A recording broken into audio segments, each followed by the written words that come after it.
മറ്റൊരു വാർത്ത ശശി തരൂർ കോൺഗ്രസിനുണ്ടാക്കിയ പ്രതിസന്ധിയുമായി ബന്ധപ്പെട്ടാണ്.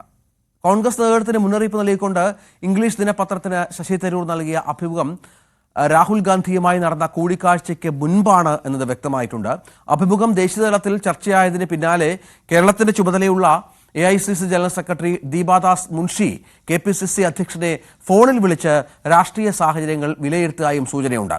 തരൂർ കോൺഗ്രസ് വിട്ടേക്കുമെന്ന അഭ്യൂഹങ്ങൾ ഒരു വശത്ത് ശക്തമായിരിക്കെ പ്രകോപനങ്ങൾക്ക് അവസരമുണ്ടാക്കാതിരിക്കാൻ ജാഗ്രതയോടെയാണ് ഹൈക്കമാൻഡിന്റെ ഇടപെടൽ.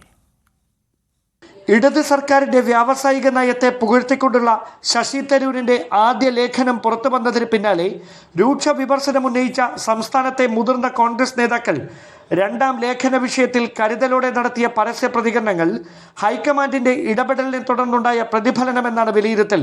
അതേസമയം ദേശീയ തലത്തിൽ ചർച്ചകൾക്ക് വഴിവെച്ച ഇംഗ്ലീഷ് ദിനപത്രത്തിൽ കഴിഞ്ഞ ദിവസം പ്രസിദ്ധീകരിച്ച ലേഖനം രാഹുൽ ഗാന്ധിയുമായി നടന്ന കൂടിക്കാഴ്ചയ്ക്ക് മുമ്പ് നൽകിയതെന്നാണ് തരൂരിന്റെ ഓഫീസ് വ്യക്തമാക്കുന്നത്.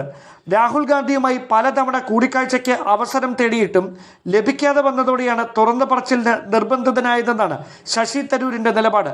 രാഹുലുമായി നടന്ന നിർണായക കൂടിക്കാഴ്ചയിലും ദേശീയ തലത്തിലും സംസ്ഥാനത്തും അധികാരത്തിലേക്ക് തിരിച്ചെത്താൻ സ്വീകരിക്കേണ്ട അനിവാര്യമായ മാറ്റങ്ങൾ തരൂർ പങ്കുവച്ചതായാണ് വിവരം.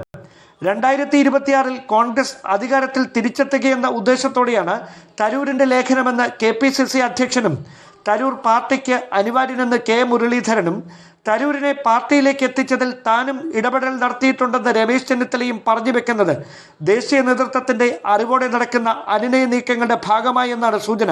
അതിനിടെ ശശി തരൂരിനെ സ്വാഗതം ചെയ്ത് ഇടത് നേതാക്കൾ തുടർച്ചയായി രംഗത്തെത്തുകയും പാർട്ടിയെ പ്രതിരോധത്തിലാക്കുന്ന തുറന്നു പറച്ചിലുകൾ ശശി തരൂർ ആവർത്തിക്കുകയും ചെയ്യുന്നതിന് പിന്നിൽ രാഷ്ട്രീയ ലക്ഷ്യങ്ങളുണ്ടെന്നാണ് കോൺഗ്രസ് നേതൃനിരയിലെ ഒരു വിഭാഗത്തിന്റെ വിലയിരുത്തൽ. Dan Kurian, News 18, Thiruvananthapuram.